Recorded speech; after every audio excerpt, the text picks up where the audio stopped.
Yurtimiz keng ko'lamli demokratik o'zgarishlar, jumladan ta'lim islohotlari orqali O'zbekistondagi yangi uyg'onish davri, ya'ni 3-renessans poydevorini yaratishni o'zimizga asosiy maqsad qilib belgiladik.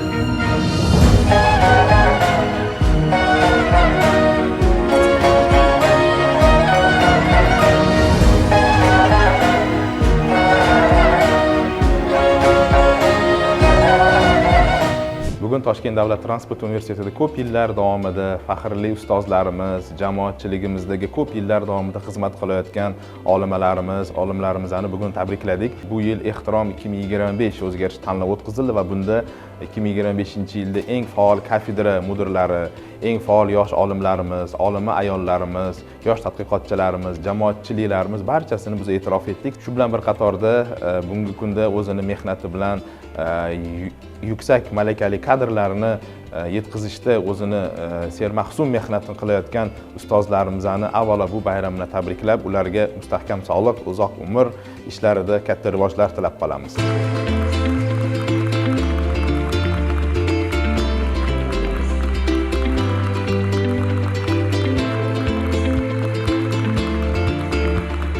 Toshkent davlat transport universitetida bugungi kunda juda ham dolzarb va katta transport sohasiga tegishli bo'lgan katta masalalar hal qilinmoqda. Ilmiy tadqiqotlar o'tkazilmoqda. Talabalarimiz transport sohasini rivojlantirishiga o'z hissalarini qo'shib kelmoqdalar.